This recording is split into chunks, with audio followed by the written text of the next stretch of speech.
Hi, and welcome to Intern Ready OBGYN, a podcast aimed at helping you excel during your intern year in OBGYN. My name is Dr. Lucy Brown. I'm a resident at Johns Hopkins and your host for Intern Ready OBGYN.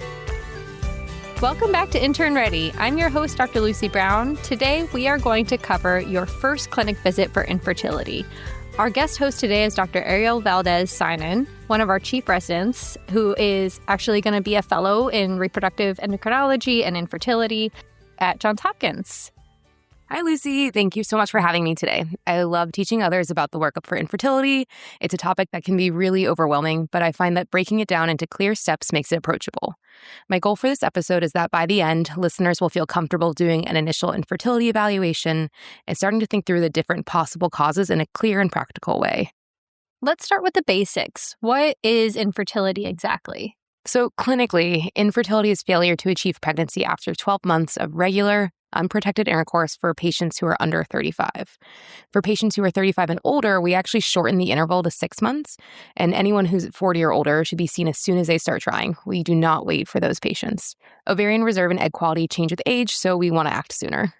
Any situations where you'd see someone even earlier than that? Yeah, so immediate evaluation is warranted if someone has known oligomenorrhea or amenorrhea, or if they have any known uterine or tubal disease, or stage 3 or 4 endometriosis. Basically, if there's any red flag that suggests that their chances could be compromised, we don't sit and wait. Got it. So when you sit down for the first visit, what are your go-to questions? Like most initial visits, it's really important just to obtain a comprehensive history. In addition to general medicine and surgical history, make sure to focus on GYN-related history. It's important to obtain a menstrual history, specifically figure out if their cycles are regular. Periods are a very useful clue in the evaluation of infertility because a regular period typically suggests that someone's ovulating. But I have to warn you that it's not perfect. Mm-hmm. About a third of people with regular cycles can still be anovulatory. Oh. I know. So helpful, but not the full thing. Gather a full GYN history, including any pelvic infections, sexually transmitted infections, known fibroids, or endometriosis. And also make sure to ask about any prior pregnancies with previous partners. And what would it mean if they had pregnancies with previous partners? Patients who have been pregnant before are considered to have secondary infertility, whereas patients who have never been pregnant before have primary infertility. This nuance is a little bit useful when you're prioritizing different causes of infertility.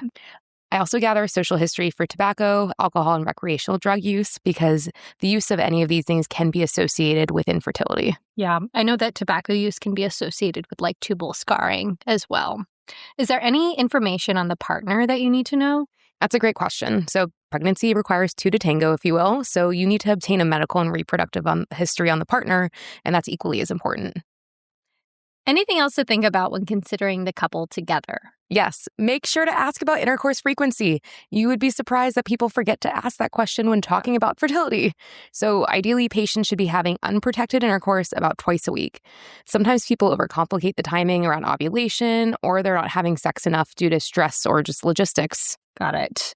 I definitely have been somebody who's forgotten to ask. It's a total, yeah. We get so focused that we forget about a thing that's very paramount. The whole point. Exactly.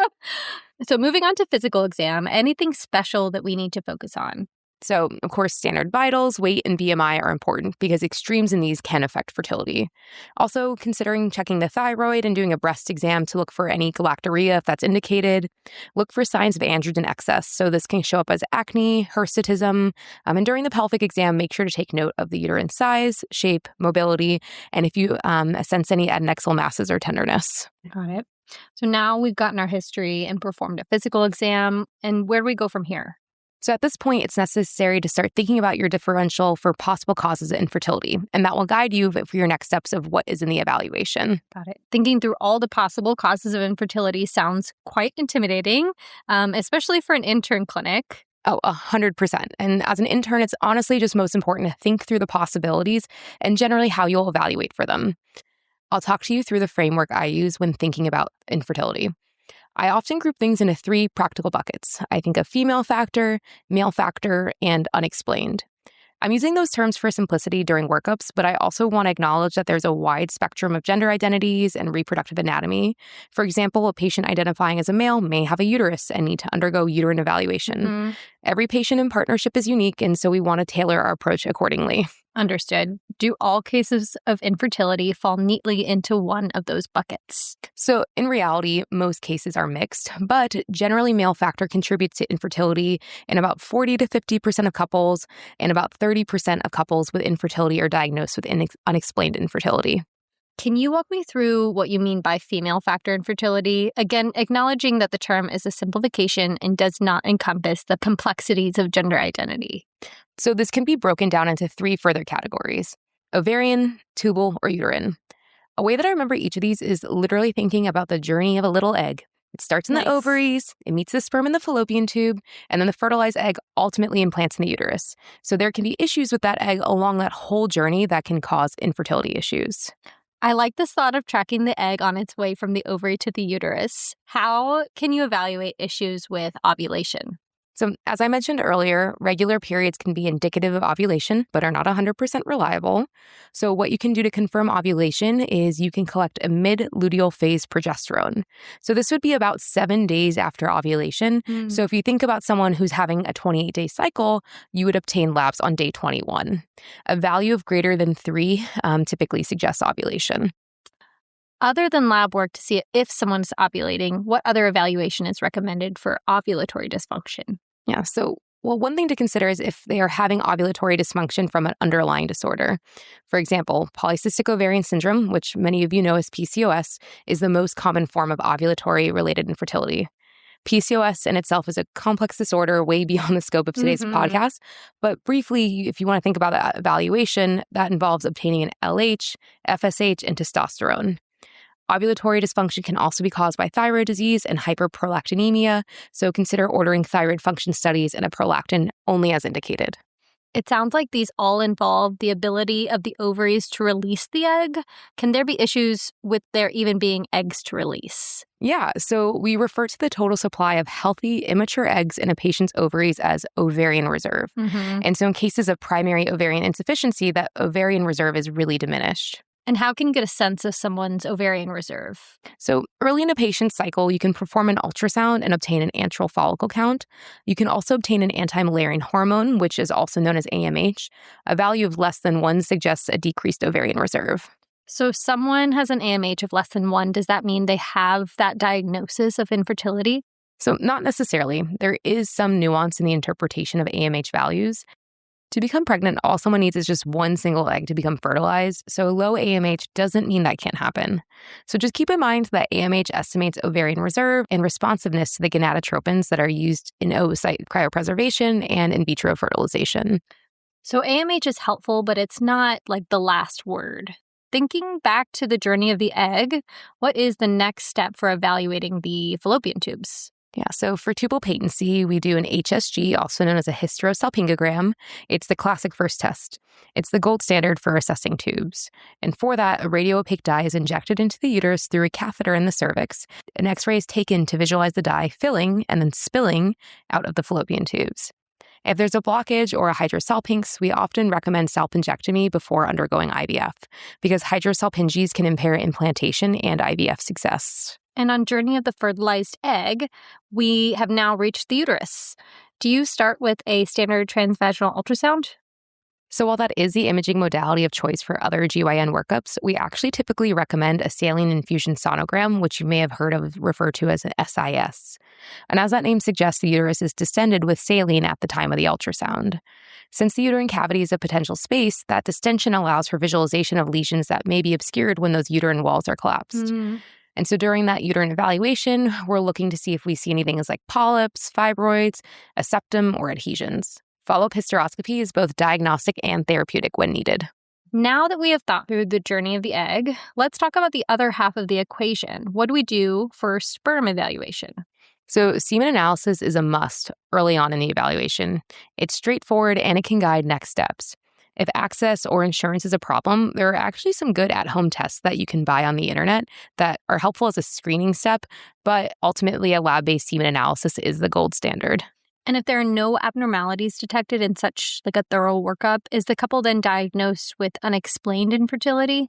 Exactly. And it understandably can be a really frustrating diagnosis. And I think it also demonstrates just how much more we need to learn about the process of conception.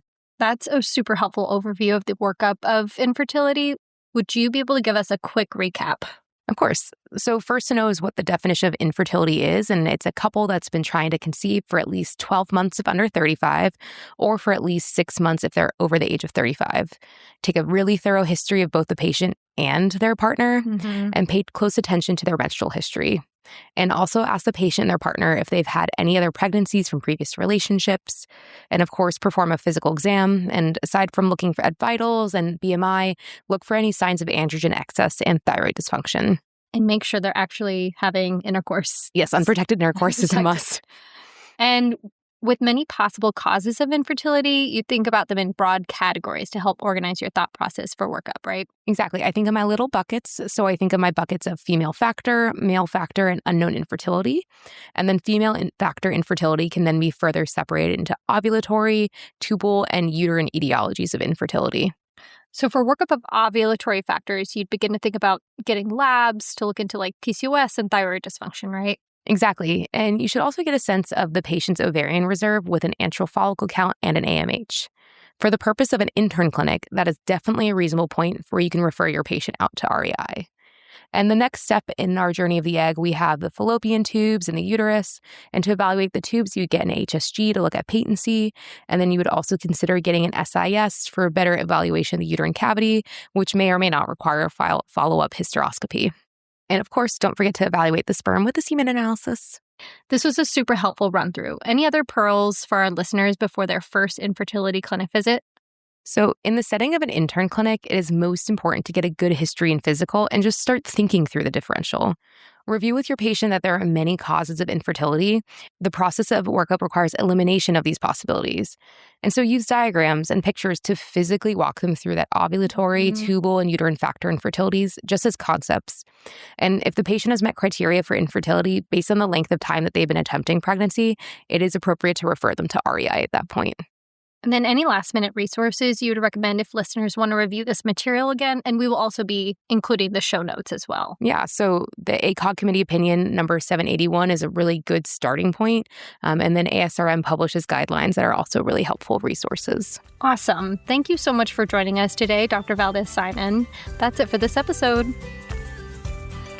Thanks for listening to Intern Ready OBGYN. We hope you found today's podcast helpful. Don't forget to subscribe below, rate the podcast, leave a review, or suggest a new episode.